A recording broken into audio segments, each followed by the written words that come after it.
Okay, this one will take 2 class periods to do probably. This is a post that was out there that I found. Well, actually, I found it on one of your guys' assignments, and I decided let's recreate it. So, copy image. I'm going to go over to Illustrator, and I'm going to paste it in here. Now, I want to encourage you to zoom out and use this gray area off the artboard to kind of put your things for a position and do trace things, and then put it in your artboard when you want to use it. So the first thing I see on this is I have some background images. Some start out with a square that's blue. So I go to the rectangle and I just click once and I make sure it says 1080px by 1080px. If it doesn't, I type it in. I click OK. And then I'm going to eyedrop. So I go to eyedropper and I'm going to eyedrop the blue that's in here. Now I take it and instead of manually moving it, I'm going to go over here to align. In the align tool, if you don't see it, make sure you're on properties and you have the item selected with the select tool.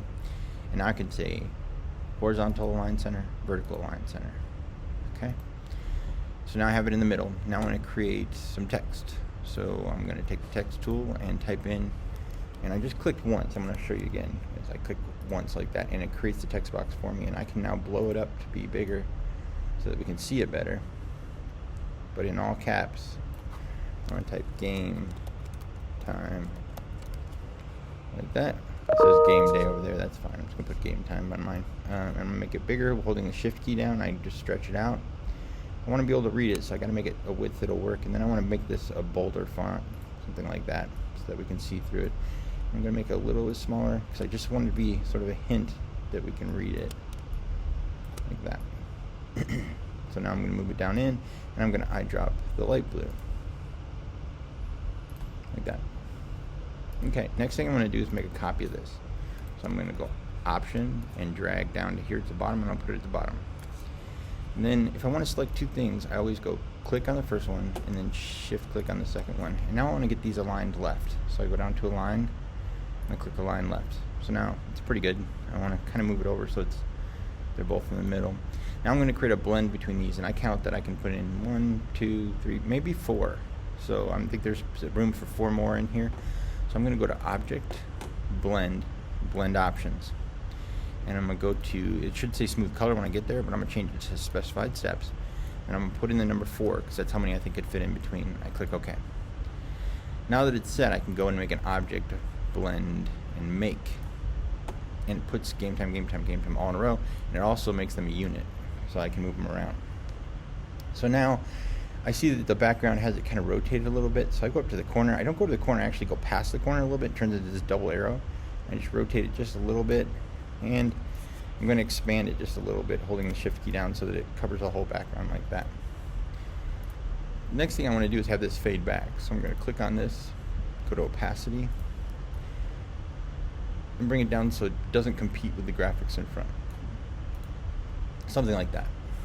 Okay, so next thing I want to do is I want to create this as a background. So I want to take another rectangle, and I have these pieces hanging off the edge. So I'm going to just click once and then put a 1080 by 1080 pixel square in there. Just to demonstrate, I'm going to show that you don't need to have it be this color. It can be any color. It can be like that color, because you're not going to see it in the end. So now I'm going to horizontal line, vertical line, puts it right over everything. Now I take the selection tool and drag over the whole thing. And then there should be a make clipping mask down here. I click make clipping mask, and now it cuts off the edges, so I can just see the what's inside of the post. Okay, so now I'm going to put some text in that says game day. And click once with the text tool. I do not drag. I type in game, and I'm going to do time because I did time. And then I'm going to make it a little bit bigger, holding the shift key down. And then I'm going to change it to a white, like this one. So now I'm going to rotate it. So I'm going to put it down here. I'm going to go all past the edge, and I'm going to rotate it and kind of get it a little slant, just like the one here. And then I'm going to make it smaller. So make it a little bit smaller and put it right in here like that. Not the right font, but it'll work. Okay, then I can get all the other text in the same way. The next thing I want to show you is the logos. Make sure you understand that. So first thing I do is I'll go and grab a logo. Somebody mentioned in one of my classes, let's do the Florida Gators. So I'll type in Florida Gators logo. And That one looks small. This one looks big. I like it. I'm going to copy this image. Go to Illustrator. And here's the thing is, when I put it in, it looks fine. It looks like it doesn't have a background. But the problem is it does. Okay? And it also, if I stretch it, it'll pixelate it. So I got to fix it. I'm going to go to Image Trace. And I'm going to go to 6 colors because I see more than 3. Once I do the image trace, I look at the image quality, see if it's ruined. No, it's not ruined. So then I expand, ungroup, and now you can see the background that's in there. I'm just going to delete it. So I clicked off of it, and I click on it, and delete it. Oh, I didn't ungroup it enough. I guess I got to ungroup it one more time.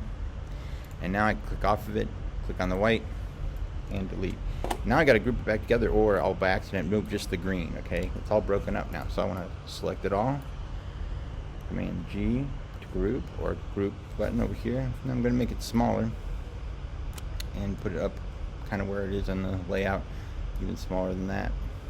And if I go Command 0, you're starting to see where we're heading. And there's a way to put a white around the outside of this logo that I'm going to show you really quick. But I'm running out of time, so hopefully if you can get this far, I think you'll be caught up for this class.